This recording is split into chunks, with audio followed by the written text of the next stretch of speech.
Hello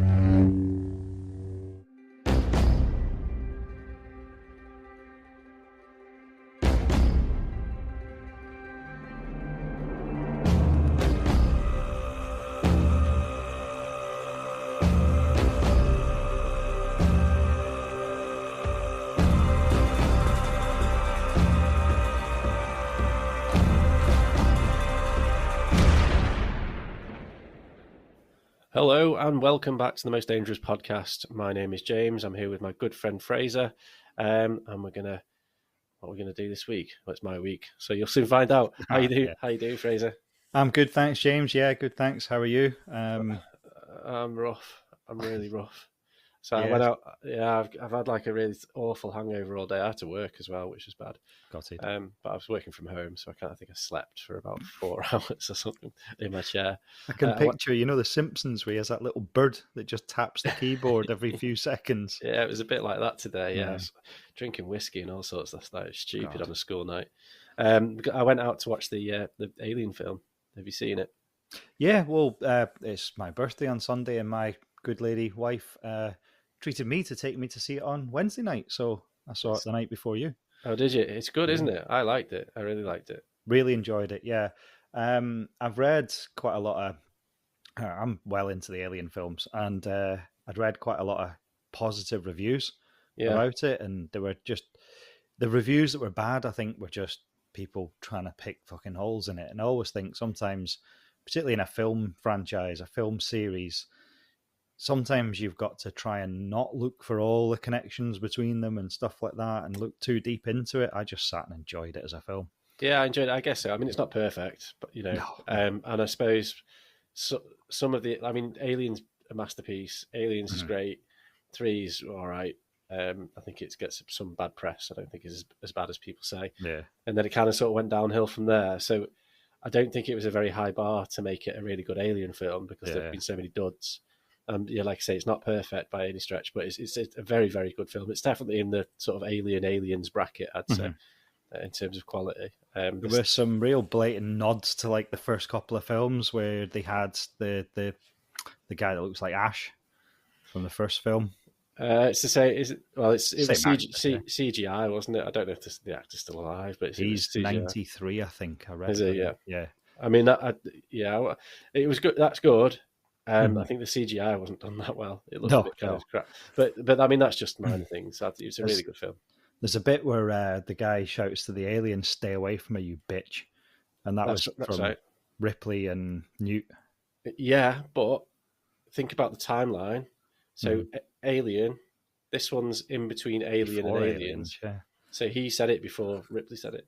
Yeah. I think it was just a nod to the film as opposed to it. But yeah, that's true, actually. It's before Aliens, isn't it? Yeah. So I think, is it the planet that they're on when they start is the Aliens planet? Am I right in thinking that? I might be completely Is that the colony? I think, I don't know. I don't know. Doesn't matter. I think that's what people are criticising, that they've linked it in some ways and they haven't linked it in others. But it was a good film. I enjoyed it. I stayed awake, which I often fall asleep in the cinema, and I stayed awake through it. But like I said, I love the Aliens franchise. So. Yeah, I went with a friend of mine, and I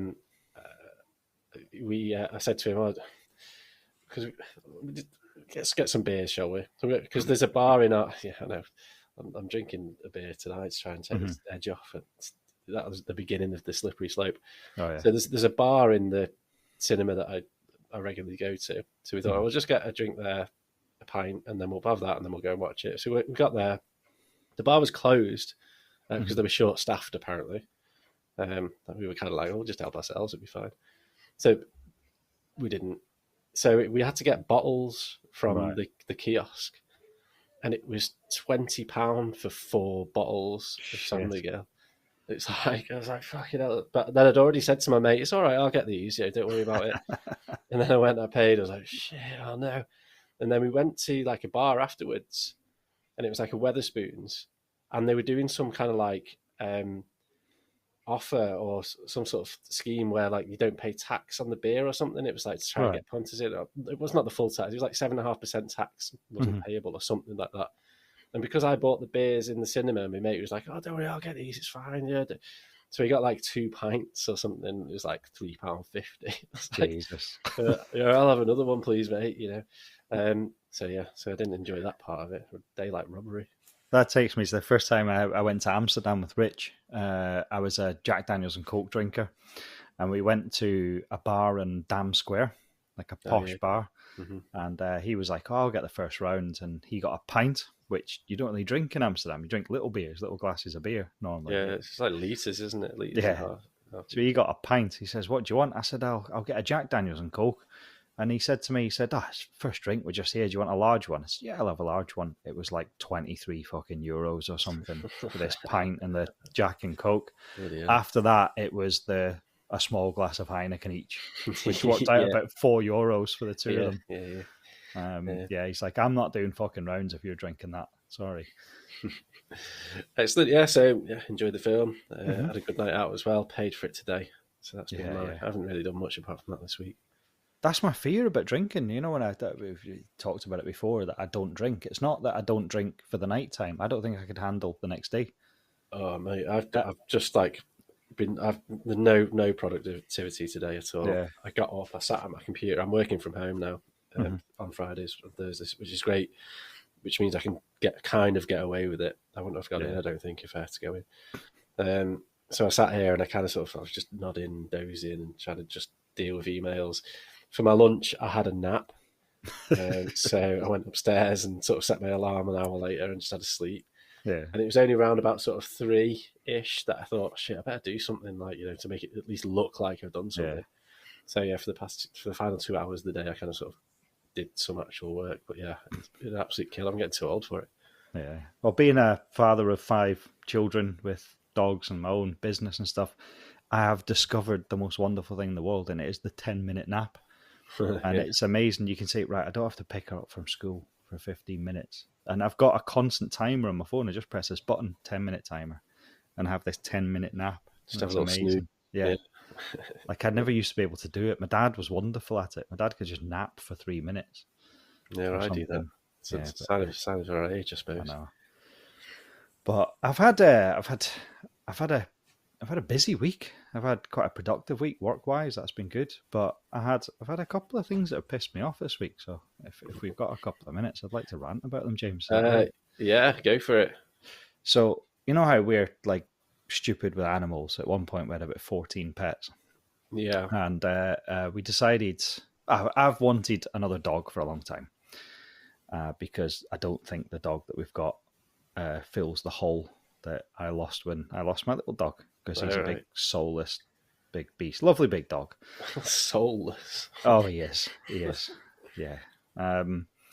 You know, have you ever walked a dog that walks into lampposts and stuff, you know? But no, he's a lovely big dog. But the truth is, he goes to stay somewhere that has another dog, a couple of dogs, and he's a very nervous dog and walks, and he's actually much better with another dog.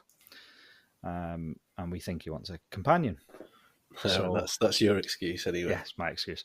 So I decided to get a cockapoo because I know they're the most boring, common dogs in the world, but they're common because they're really good with kids, easy to look after. What's a cockapoo? A cocker spaniel poodle. Okay. Cross. I think we've seen one of them. Oh, they're like the most common dog in the world now. Are they? You'll have seen hundreds, but you wouldn't know what they were. Let me look one up while you talk. So just a little fluffy brown dog. Well, you get them in different colours. Yeah. But so we decided to rehome one because we thought, right, don't really want a puppy, can't be bothered peeing everywhere, and there's lots of dogs needing rehomed. So hunted. And this started months ago. One of them. I know what you mean. Run-of-the-mill little brown fluffy dog. Yeah, they're nice. They're all right, them. Yeah. Yeah, like I said, great personalities. I've never seen a nasty one. So I kind of gave up on it, and then we went our summer holiday. And out of the blue, someone contacted me a couple of days ago, and I'll try and keep this short. She was like, got a cockapoo, need to rehome it desperately. Got a cock or two. Yeah. Where are you? We're in Prestwick, right? Prestwick's by air. You've been there, Granny Maggie. So I said to Laura, I said, you know what? I said, let's go this Saturday. We'll drive up to Glasgow, go and see my Granny Ruby for a few hours with all the kids. Then we'll drive to Prestwick, get the dog, and drive home. And we've killed 2 birds. See my granny Ruby, checked in on her. She's only met Laura's kids once. Go and see her, get this dog, come back. All organised with women, even decided what time we were picking the dog up Saturday, all this, blah, blah, blah. So then told all the kids, we're getting this dog. Oh, yay, great, getting this dog, all excited. And, we're looking online, little beds for it and all that. Yeah. And then, it's a big thing, isn't it? Yeah. Yesterday, the woman texts me, says, listen, changed my mind. I don't really, my daughter's got kind of attached to this dog, so my mother's going to have it so my daughter can see it from time to time. Can't do that. And I was like, well, I mean, she can legally. There's nothing I can do. Yeah, I know, but I was like, morally. I said, that's a real shame. I thought I didn't want to get too kind of irate. I said, that's a real shame. I said, because obviously we've told all the kids about it and all that. And she was like, yeah, well, sorry, I've got to think about my kids first and stuff. I'm like, yeah, but you must have made the decision to be fucking. So, to cut a long story short, which is probably impossible now, is we're now all driving up to Glasgow tomorrow morning. Are you still going? You're not camping? But we've told Ruby we're all coming up. The kids are all set to go up and see Granny Ruby and Auntie Julie and stuff. Right. And I said to Laura, if we don't go, then we've got to try and find another time to go up and see Ruby and stuff. And it's like, we've just sort of organised it all, got ahead. We've got, we're going up to see her and stuff. So that's what I said to him. And I said, I've told my granny we're all coming up to see her. I'm still going to have to do a round bloody trip to Glasgow now. Are you going for the weekend or just for the day? No, just for the day, yeah. Yeah, what is it, 4 hours? Yes, we'll leave 7, get there about 11, spend 2 or 3 hours with her. Then we'll go into a big shopping centre in Glasgow, spend a few hours in there, get some dinner at night, drive back down. Yeah, it's a long day, that. I know. Well, yeah, that's annoying. That's annoying. And another thing that really pisses me off, and you contact people a lot, right?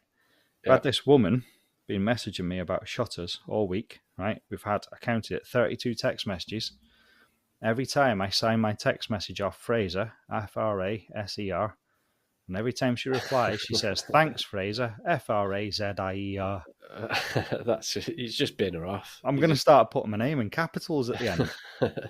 Say, sorry, you're not my sort of client. Can't help you.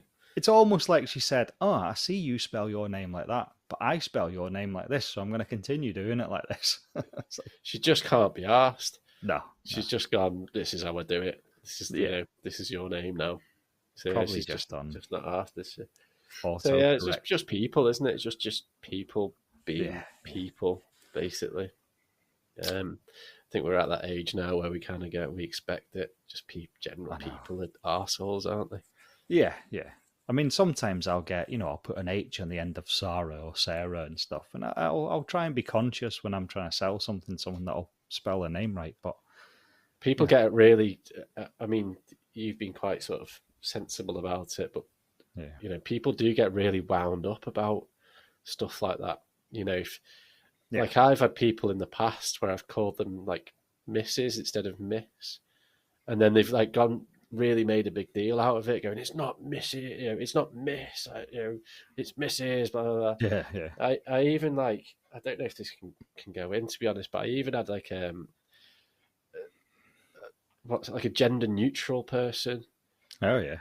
And like I think I called them Mister, I think, and then they went really sick that I called them Mister, because but I didn't know, what you're supposed to do. It's just the default setting. I don't know. I think we're fine to leave that in, because in the first instance, you see what you think's a man, you call him Mister, and then at the point they say, look, I'm gender neutral, don't call me Mister, then you change and you say, right, okay, going forward, I won't use it again. But like, you can't get angry guess, at you in the first instance. What you're supposed to do, just guess. I mean, that's essentially what I did. But then you kind of you go with what your instincts say. I don't know. And that really caused a bit, not a big problem, but it was really kind of like, with ladies, I tend to fumble. I just go, Ms. Hey, Mrs. Jones, just so it could be Miss or Mrs. Yeah, but when you're writing stuff, though, it's a bit more difficult. So, right. Anyway, just people. Very, very last thing, James. Very last thing. I told you I had a few things squeezed in tonight. Right. So the next time the listeners listen to our podcast after this one, I'll have done my bike ride. Oh, yeah. And I'll have done my zip wire. The next time I speak to you to record it, it'll be the night before I do it. But this is the last time I get to say to the listeners, please, please, please, please, please sponsor my not my podcast, my bike ride. Oops, Freudian slip there. I know. Yeah, give the podcast money. So it's Just Giving. Go on there, search Fraser Smiley, and that's FRASER SMILLIE. The links are all over the Facebook page. If you can just throw us a $5 or something, or share it.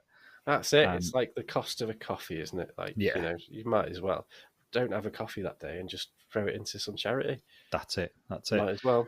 So I went out in the tandem yesterday with Rich. We did 10 minutes. A couple of guys in a van questioned our sexuality vocally. But yeah, it was fun. And it's going to be weird. I didn't realise when you're on the back seat just how close you are to the person in front. But it's going to be good. And we will be going on Facebook Live and stuff. Blah, blah, oh, cool. Well, I'll be watching that.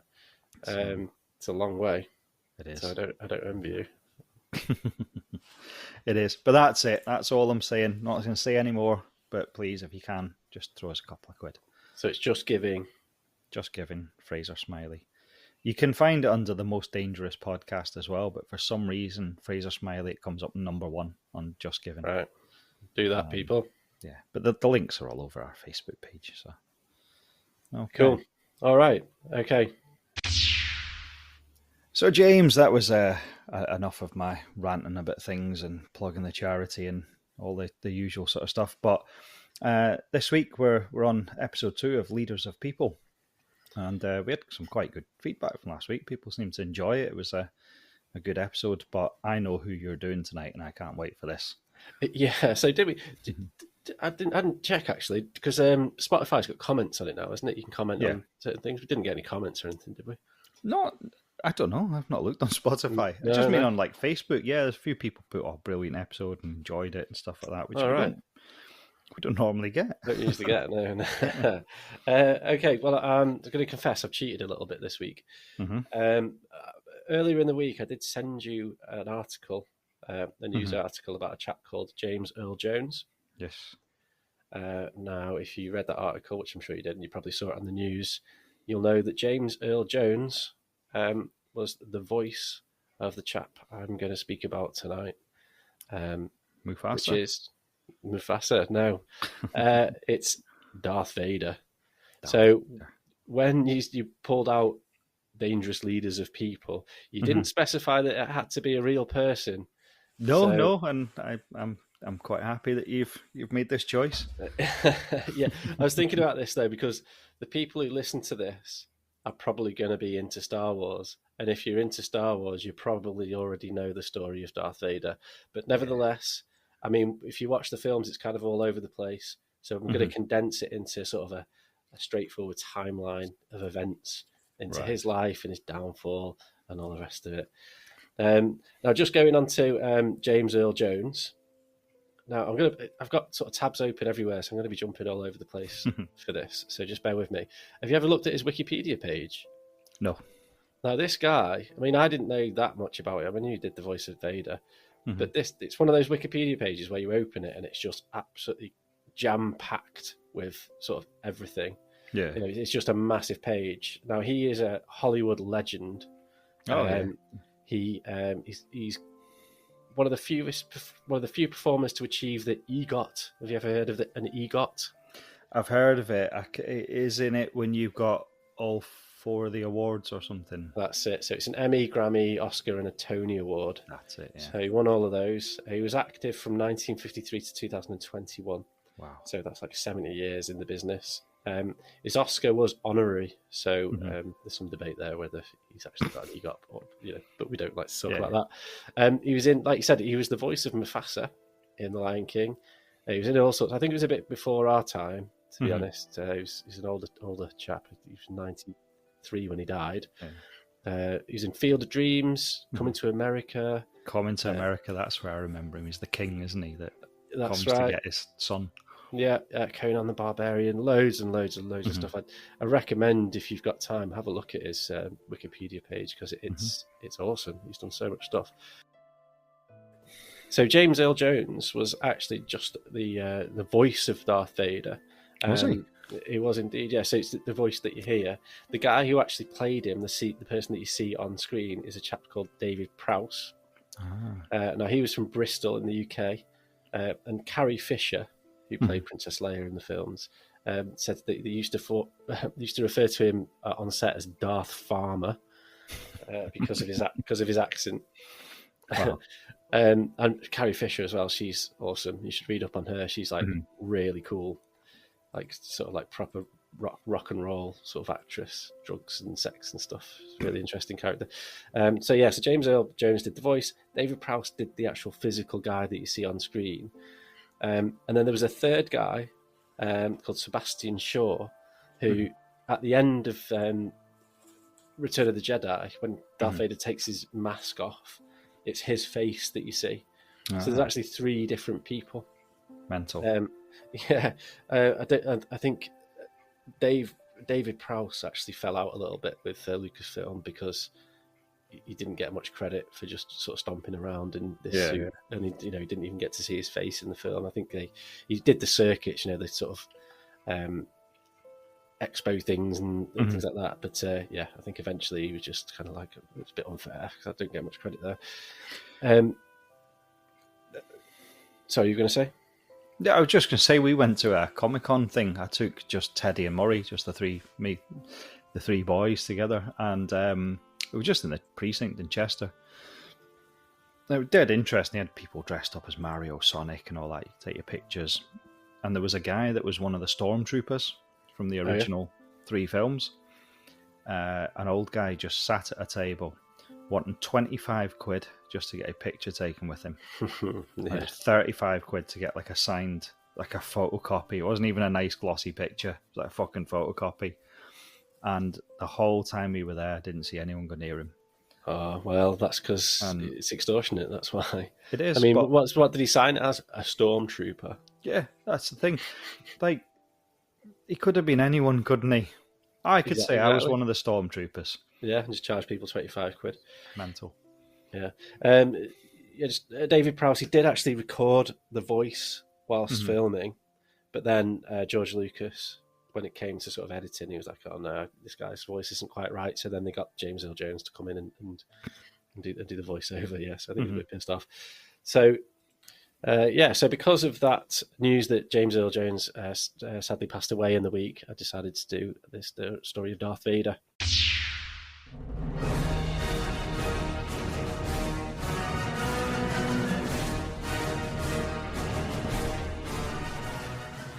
So, are you comfortable? Yeah, looking forward to it. Excited. Okay, all right, excellent. So, the character of Darth Vader, as you know, is also known as Anakin Skywalker. Is one of the most iconic figures in cinematic history. His story is one of tragedy, betrayal, redemption, and ultimately a fall from grace. He was created by George Lucas, as we mentioned, and he's not only the central to the narrative of the films, but he also embodies many of the series' overarching themes, such as the struggle between good and evil, the consequences of choice, and the possibility of redemption. I suppose in order to explore Darth Vader and his story, his history, we have to start at the beginning. So, as you probably know, if anyone who's seen the films, like the reboots, I think we went to see them, didn't we, together? Like the episode 1, 2, and 3. I think they were released. Went to the cinema. I remember watching them together. I think. No, we went to the cinema to watch them. I'm 100% sure. Yeah, it was like 2000 or something. Yeah. So Anakin Skywalker was born into slavery on the desert planet of Tatooine. Now, this is a harsh sort of desert planet. It's far away from the Galactic Republic. His mother was called Shmi Skywalker. And now she raised him alone. And we're not too sure who his dad was. Now, there's been some sort of, I think it's like kind of sort of fan literature to suggest it was is it Immaculate Conception, kind of like a godly figure, right, so he's kind of sort of like not quite a virgin birth, but you know what I mean. He doesn't actually have a dad, but like I say, that's fan fiction. I think it was in some sort of hints towards that in the films, I'm sure. Yeah, I think it does. Yeah. So he's potentially sort of godlike or that sort of thing. But I don't know if George Lucas actually meant for that to happen. Mm-hmm. I think it's just we don't know who his dad is. So he was raised alone with his mom, and they were both servants to a junk dealer on the planet called Watto. Now, from a young age, Anakin displayed exceptional talents, particularly in mechanics and piloting. He was also highly force sensitive. Now, at the time, a Jedi Master called Qui-Gon Jinn and his apprentice Obi-Wan Kenobi were on a mission, and they landed on Tatooine, and they came across young Anakin at the time. Now, Qui-Gon Jinn believed that Anakin was the prophesied chosen one, and he was destined to bring balance to the Force by destroying the Sith. And then this belief was solidified, when Anakin was revealed to have an unusually high concentration of midi-chlorians in his blood. Now, midi-chlorians, as we all know, this is where I have to jump around because I don't know. No, I have to read it. So they're basically, this isn't scientific fact, this is all fiction, by the way. So they're microscopic organisms which live in the cells of every life form. Okay, so it's kind of, that's how they can sort of interact with other, or how Jedis interact, because they've got high midi-chlorian levels, so they've got more in their system than perhaps a normal person. So it became apparent that Anakin Skywalker had a high level of these midi-chlorians. Now, just to put this into context, I did find a chart about levels of midi-chlorians in different people. So Han Solo and Boba Fett, who we'll talk about later, and Jango Fett as well, his son. Now, they're just sort of general, normal, everyday people.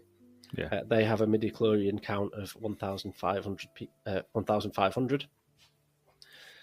Luke Skywalker, again, who we'll come on to later, has a midi-chlorian count of 14,500. Right. Yoda, we all know and love Yoda. Mm-hmm. He has a midi-chlorian count of 17,700. Now, Anakin Skywalker, who became later Darth Vader, has a midi-chlorian count of 27,700. Bloody hell, it's quite a lot then.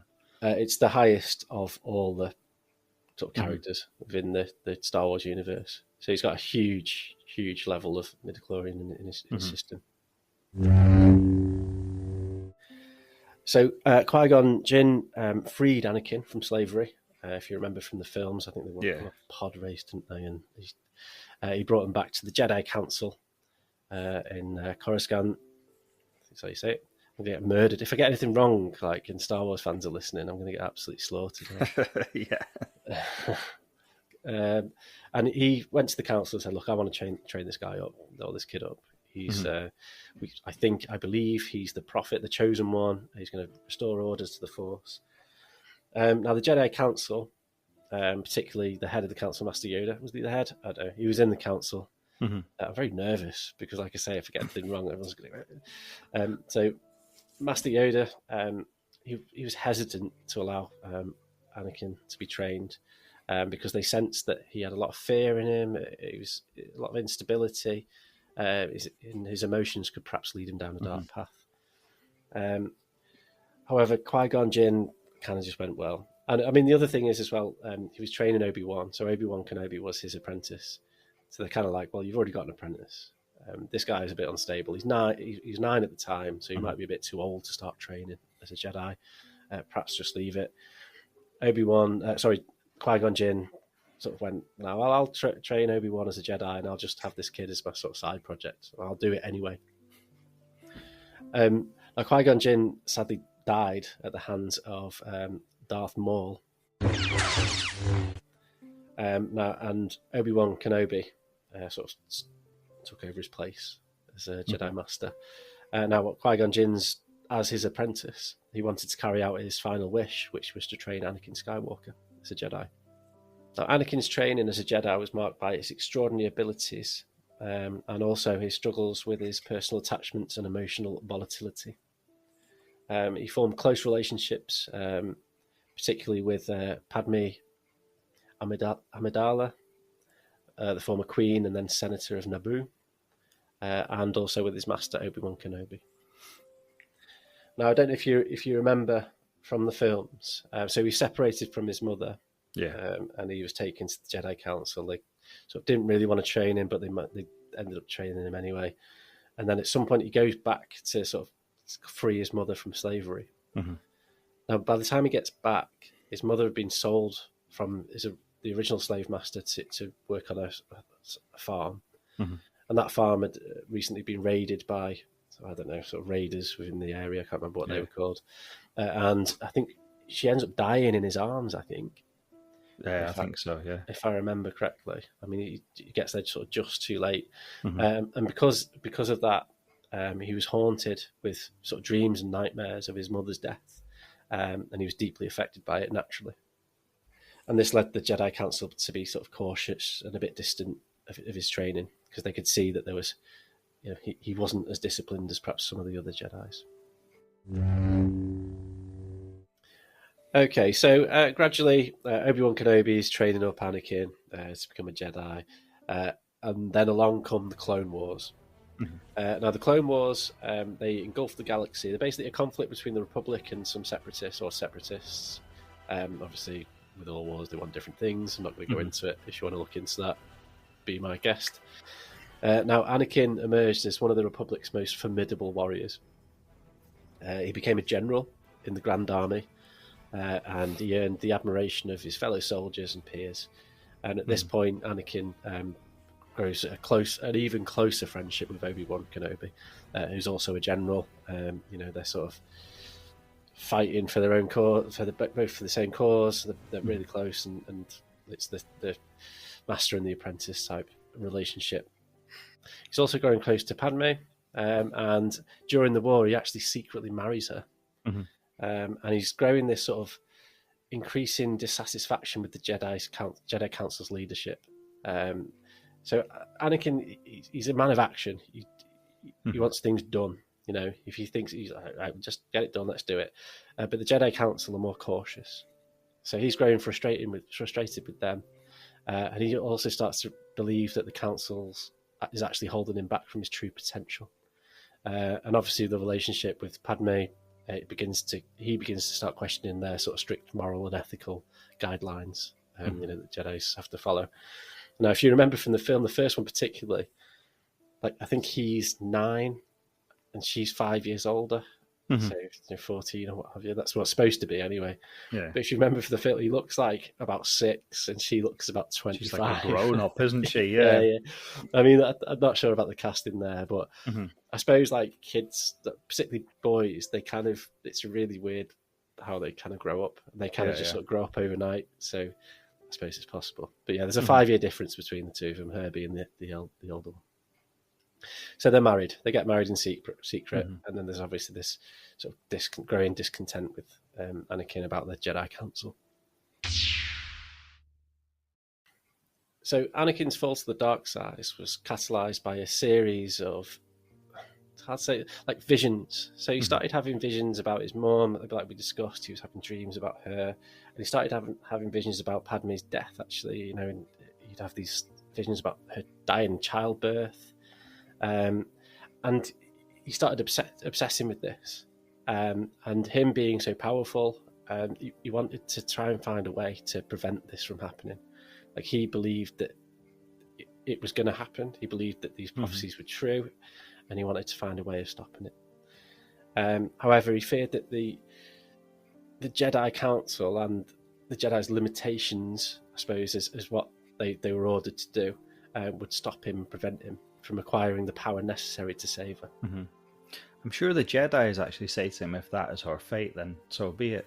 I think so. Yeah. Yeah. If she's you meant can't to mess die, about. she's meant to die. Yeah, he can't mess about with what's what. Yeah. Now, around this time, Anakin's also introduced to Chancellor Palpatine. The guy, and he had served as the leader of the Republic through the Clone Wars. Now, unknown to Anakin and the Jedi Council as well, Palpatine was secretly a chap called Darth Sidious, who's a Sith Lord, and he'd actually been manipulating the conflict for his own gain. I think you remember there's a point where they actually get rid of the Council, and he becomes overall sort of emperor, I suppose, doesn't it? Yeah. That's essentially what happens towards the end. They dissolve the council, or the Senate, and he becomes overall ruler.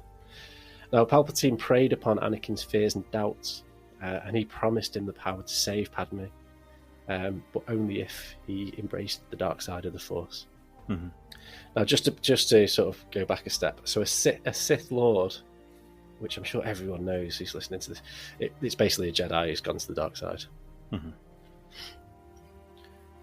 So Anakin's relationship with the Jedi deteriorated further as they asked him to spy on Palpatine. So Anakin's growing closer to this chap, Palpatine, and the Jedi are growing increasingly suspicious of his motives and his actions. And they ask Anakin to spy on him because they know that he's close with him. Now, Anakin obviously sees Palpatine as a friend and a mentor, and he resents the request from the Jedi Council.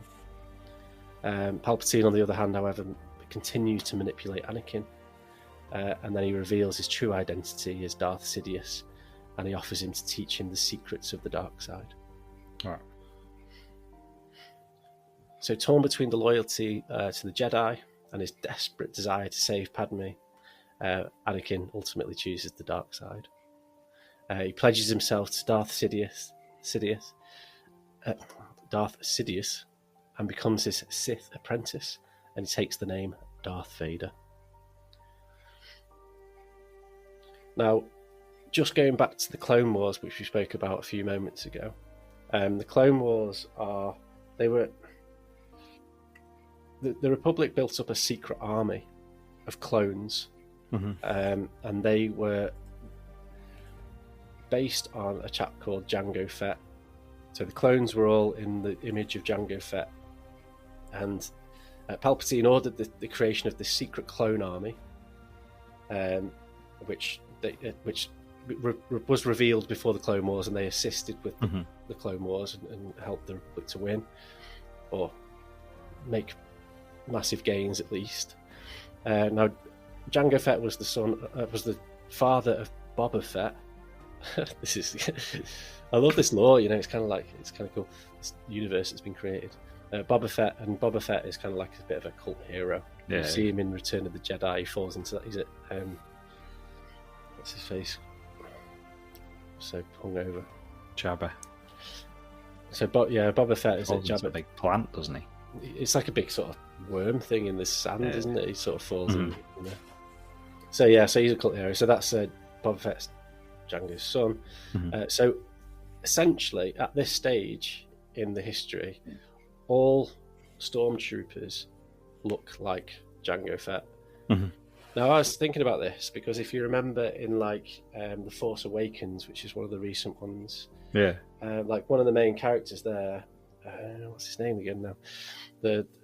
The dude, he's actually a stormtrooper to start with. Yeah, he just fox it off, doesn't he? Yeah. And I was thinking about this, how is that possible if they're all clones? Yeah. Well, as the clones, so they stopped producing clones basically, and as the clones sort of grew older and retired, they started just recruiting people into that. So that's how that's happened. Because I was a bit confused, but yeah. So there you go. So they've got this massive clone army at this point. Anakin's decided, right, okay, I've got to save my wife. So, and the only way it seems that I can do that is by joining the dark side. So Palpatine orders Darth Vader, or Anakin, who's now become Darth Vader, to lead an assault on the Jedi Temple, and he does that.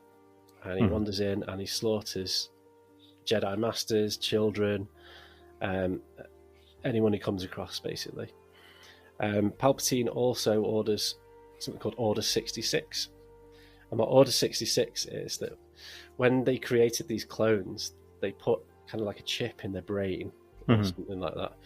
And this order basically meant that all Jedis are to be eliminated. Right. So he tells Darth Vader to go into the Jedi Temple and kill everyone. He issues this Order 66, and all the stormtroopers turn on the Jedi and start murdering them all. It's reckoned at this point, I think it's around about sort of 10,000 Jedi were murdered at that point. It was known as the Jedi Purge. And then obviously some went into hiding, and the whole world's against him at this point. The whole galaxy, I suppose. Anakin or Vader then travels to a volcanic planet called Mustafa, of all places, and he kills the Separatist leader, and he effectively ends the Clone Wars. Yeah. In a nutshell. I'm sure more happened than that, but I don't know why they just didn't do that in the first place. But there we go. That's the end of the Clone Wars. Yeah. So following this sort of mass slaughter and then killing this Separatist leader, Anakin's transformation into Darth Vader was complete. But of course, his actions had tragic consequences. So Padme comes to understand that he's on this planet, Mustafa, and so does Obi-Wan Kenobi. So they both make their way there. Padme confronts Anakin, or Vader at this point, and he just kicks off, loses his shit, tells her to do one. Yeah. Had enough of her, can't be bothered. And all that. And then obviously Obi-Wan sort of kicks off, and we've all seen the films. You're supposed to be the chosen one, and all this. And they have a massive battle, one of the most iconic duels in Star Wars history. And then the battle ends with Obi-Wan defeating Anakin. Yeah, Anakin just looks like a chicken wing on the floor. He does, yeah. I think he cuts off his arms and his legs, I think. Yeah. It's like, shit, just leave me one. It's like that bit in Monty Python. Yeah, it's merely Come on, then. Come on. So, yeah, he's grievously wounded, and he's burning on the volcanic shores of this planet, Mustafar. Believing Anakin is beyond redemption, Obi-Wan just leaves him for dead. You messed up, kid. Probably should have just rolled him a little bit further into the fire. And just give him a push. Yeah. Well, I mean, that makes him responsible for the death then, doesn't it? I mean, he kind of is anyway, but... Yeah. He left him for dead. He didn't kill him. So Obi-Wan just leaves him to it. Darth Sidious, or Palpatine, he arrives just in time to save Anakin. And he takes him back to Coruscant. Which I guess that's where the Jedi Temple was, isn't it? So I'm guessing they've just taken over that. So, and he rebuilds Anakin, or Darth Vader, as a cyborg, and he encases him. Well, that's essentially what it is, isn't he? If he hasn't got the arms and legs, and encases him in sort of this the famous black armor. Rub some aloe vera gel on him and stuff. Just put a couple of plasters on him, and that's it. And that's Darth Vader. Darth Vader's born. A dark enforcer of the Sith. But that's not the end of the story, though, is it? No. As we know. So that's the creation.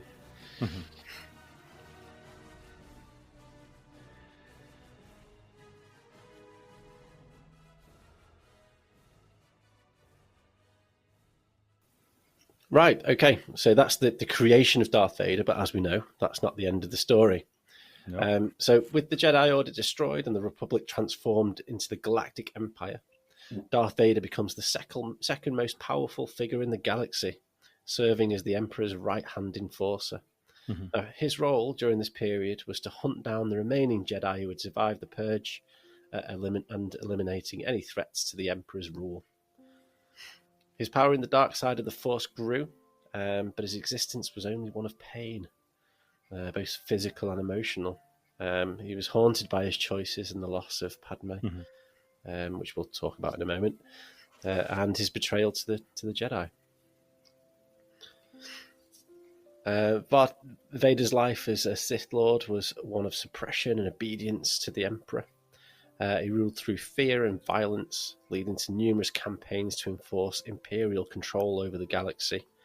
However, despite his strengths, there was a lingering sense of regret, and the awareness of his pursuit of power had led him to a hollow, tragic existence. It's often the way, though, isn't it? That's it. Power doesn't solve everything. People, you live by your choices. Exactly. Yeah. Now, unbeknownst to Vader, Padme had given birth to twins before her death. I was going to say two twins, but... So, yeah, she'd given birth to twins, and we all know who they are. It's Luke Skywalker and Leia Organa.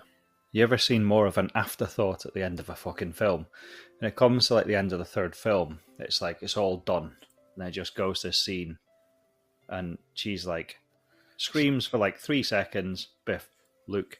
Another one, Leia. Yeah, she Then it's essentially over. farts them out, doesn't she? Yeah, it's just. I mean, like... I don't actually mind those 3 films. I mean, I think Disney have made a complete and utter mess of the Star Wars franchise because they're just spewing stuff out. It's a bit of the old Alan Partridge show. People like them. Let's make more of them.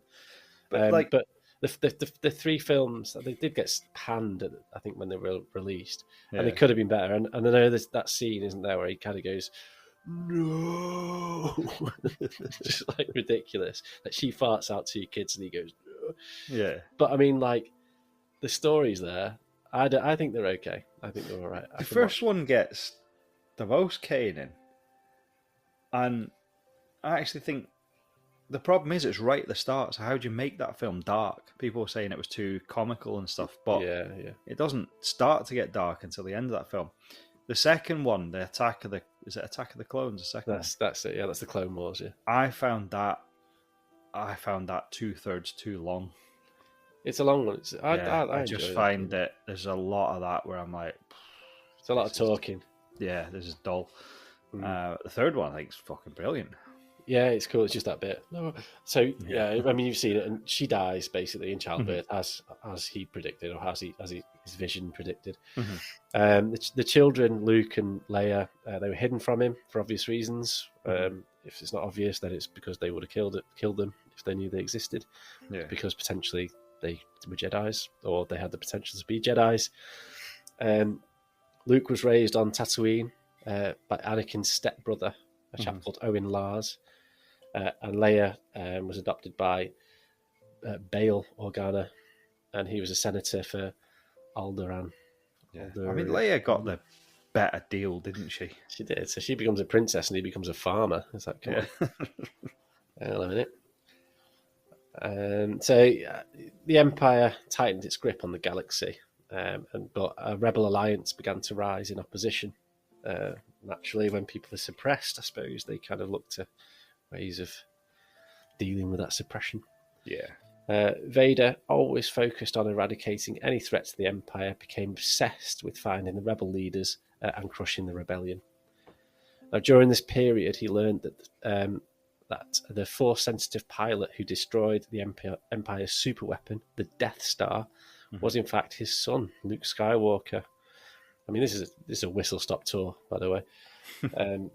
So if you remember the end of, I call it the first film, but I suppose it's 4th in the series. Luke sort of, I think there's sort of an inkling that he's a Jedi, or he could be a Jedi if he wanted to, and then he's a great pilot, just like his dad. He flies into the Death Star and sort of destroys it. So at that point, Vader's a bit like, oh, hang on, who's this guy?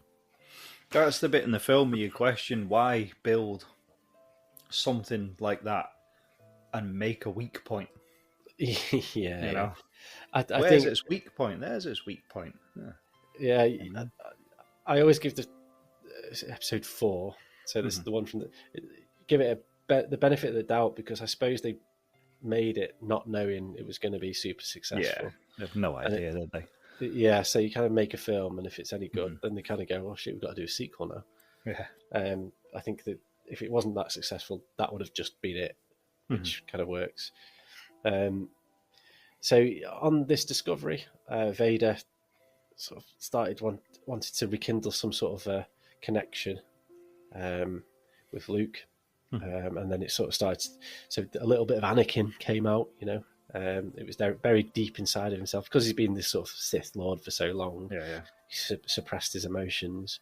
On the discovery that Luke Skywalker was his son, he kind of sort of comes out a little bit, and he kind of goes, oh, maybe I'm not so bad. Maybe I don't want to be bad anymore. He began to view Luke not only as his enemy, but also as a possible means to overthrow the Empire, and maybe they could rule the galaxy together as father and son. Vader's attempts to turn Luke to the dark side culminated in their fateful confrontation on the Cloud City of Bespin.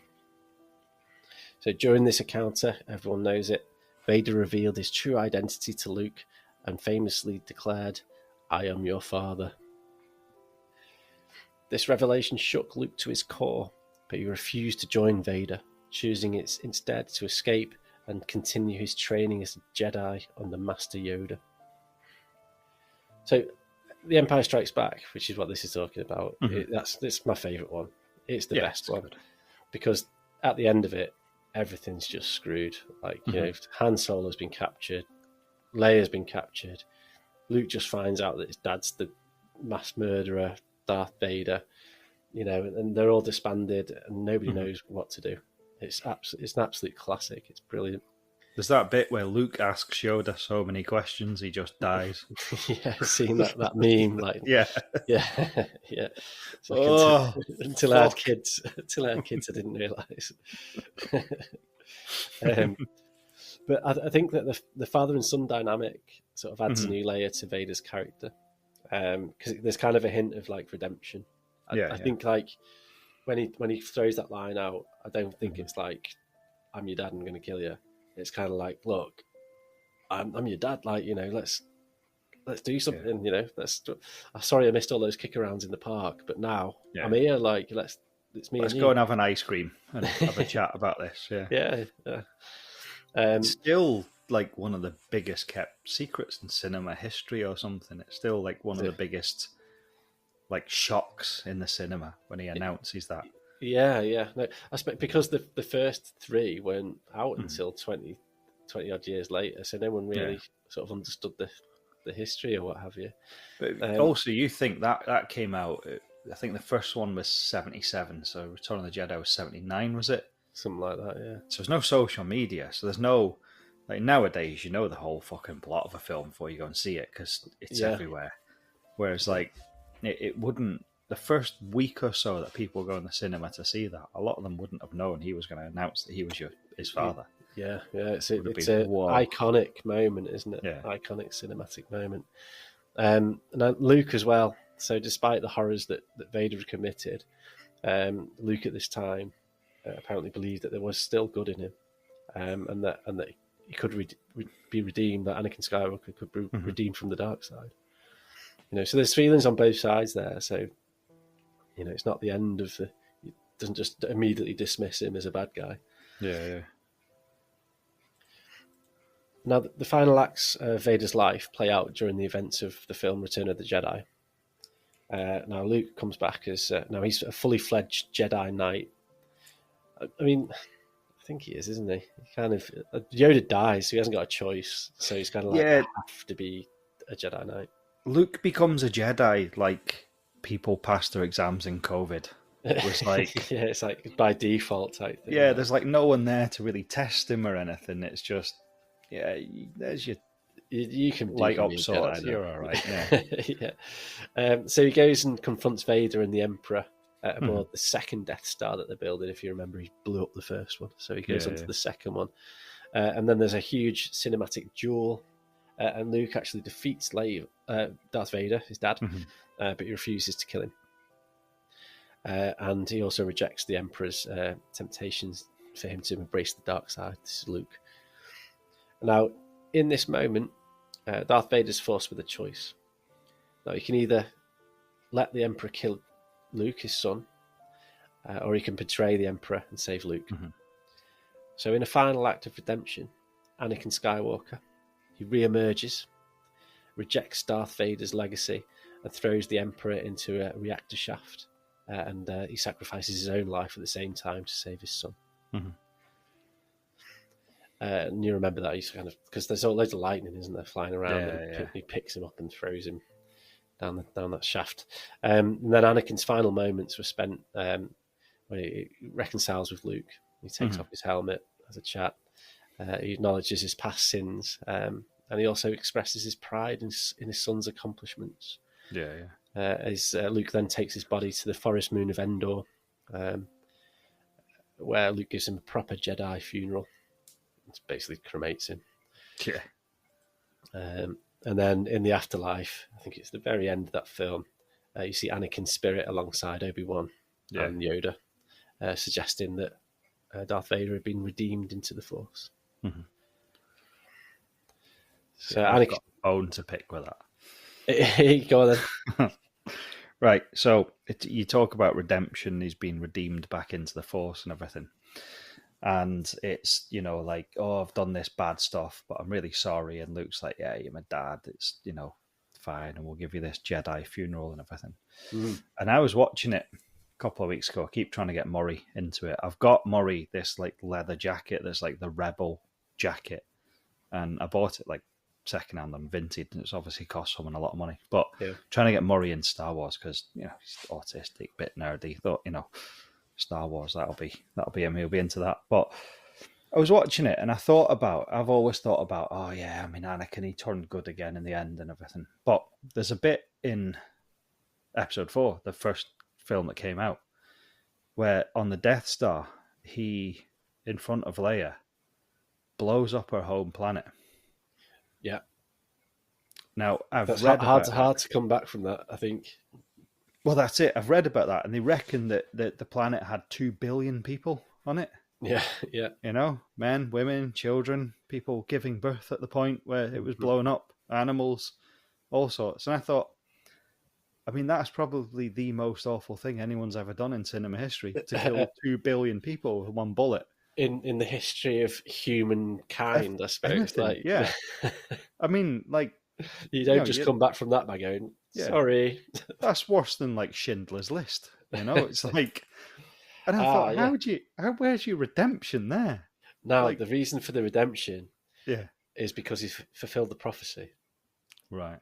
Okay, so he was the chosen one.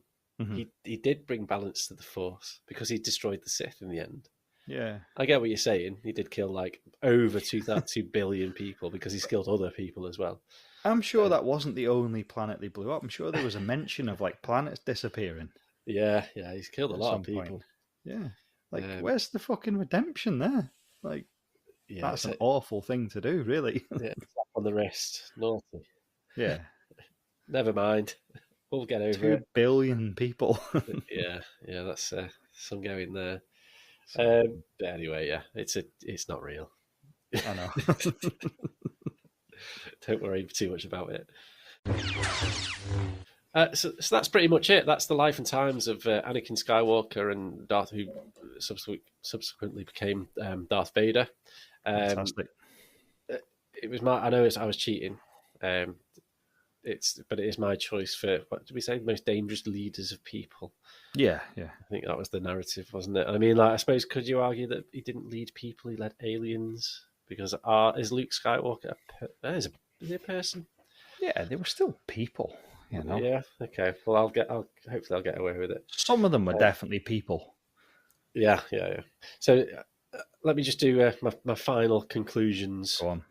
Okay, so the life of Darth Vader is a complex and layered narrative, encompassing themes of destiny, identity, power, and redemption. His journey from the hopeful young Anakin Skywalker to the dark enforcer of the Sith, and finally to a redeemed Jedi, reflects the eternal struggle between light and darkness that lies at the heart of Star Wars. Ultimately, Darth Vader's story is one of tragedy, but of also hope. The hope that even the darkest souls can find redemption. His legacy not only lives on through his son, Luke, but also in the galaxy he helped shape, and in the hearts of fans who see him as a symbol of the profound consequences of our choices and the possibility of forgiveness. Very good. And there we go. That is Darth Vader, in case you didn't know. I enjoyed that. We've talked about this week, and like, why does our podcast need to be about something that's real?